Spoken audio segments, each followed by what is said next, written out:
Microsoft has canceled plans for an Xbox handheld, and if you're planning on getting a Steam Deck OLED, it might be a tough find this summer. Hello, I'm Justin with Handheld Headquarters. It's Friday, June 13th, 2025. We will go over this and more in today's Daily Bite of Handheld News.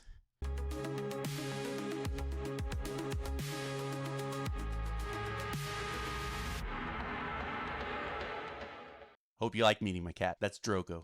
Some interesting information came from PureXbox.com yesterday. Microsoft allegedly had plans after the launch of the Xbox Ally to develop a dedicated Xbox handheld, with plans to launch this in 2027. It is now being brought into question based on the tweet from The Verge's senior editor, Tom Warren. Tom states that, quote, "I've heard from insiders that it is essentially canceled as the company focuses on Xbox's new software platform." End quote. And, quote, "I still think we'll see a next-gen Xbox hardware from Microsoft.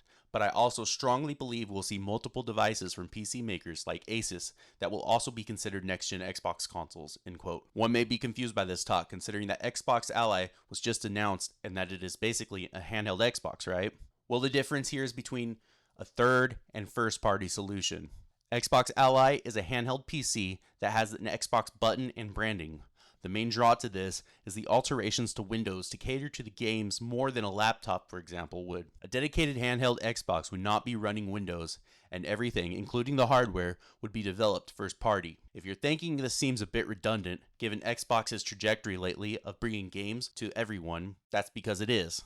And that's probably what they were thinking when they shelved the idea. It is also speculated by Tom Warren that the Xbox console would even operate more like a PC, giving access to Steam and other storefronts. Given their attention to Windows and its compatibility, that seems like a safe bet. What is your opinion on this? Let me know what you think of the future of Xbox in the comments below. If you are considering getting an OLED Steam Deck, you may want to look at other options for now and speculates that tariffs are to blame. As stated from Valve, quote, "Steam Deck OLED 512GB and 1TB models are temporarily out of stock in the US and Canada as we adapt to recent supply chain constraints. We anticipate being back in stock by the end of summer and currently expect prices will remain the same. We'll update here as soon as we have more clarity on what the timeline ultimately looks like." End quote. Looking at the store page, we see that the LCD model is indeed the only one in stock. This includes refurbished listings. Your local GameStop may be the only place to look while this is all sorted out. Just remember, don't feed the scalpers on eBay. Razer has released 3 new telescopic controllers. ETA Prime showcased the Kishi V3 series on YouTube yesterday. The Kishi is known to be a well-respected controller for gaming on a phone or tablet. They do connect via USB-C, so they won't be able to Bluetooth to your device, but that USB-C ensures connection and low latency. The Kishi V3 Pro is of particular interest because it is designed to fit a larger phone and 8-inch tablet, including the iPad mini. Check out ETA Prime's video and let me know what you think. Retro Handhelds was able to do hands-on live stream with the Anbernic RG slide yesterday. If you haven't kept up with our coverage, this is the latest offering from Anbernic and uses a sliding screen similar to the PSP Go or T-Mobile Sidekick. It uses a Unisoc T820 processor and runs on Android 13. The live stream showcased the unboxing and initial thoughts on the sliding mechanism. Rob the Retro Tech Dad brought out his Xperia Play and PSP Go to do a size comparison, and if you expected the RG slide to be of similar size, you would be greatly mistaken. However, reception and opinion on it was overall positive, and the slide even got a recommendation from Stubbs. The only thing left now is the price in the embargo list today, so we will see if it matches what we want to pay for it. Konami has released some news for the Metal Gear Solid fans. Metal Gear Solid Delta Snake Eater will have an online multiplayer mode called Fox Hunt. This is reported on by IGN. Yu Sahara, the director of Fox Mode, states, quote, "Fox Hunt is completely original online multiplayer mode," end quote. Sahara said, quote, "It uses the back and forth tension of staying hidden or searching out the enemy to create something unique," end quote. Metal Gear Solid Delta Snake Eater launches on PS5, Xbox, and PC August 28th,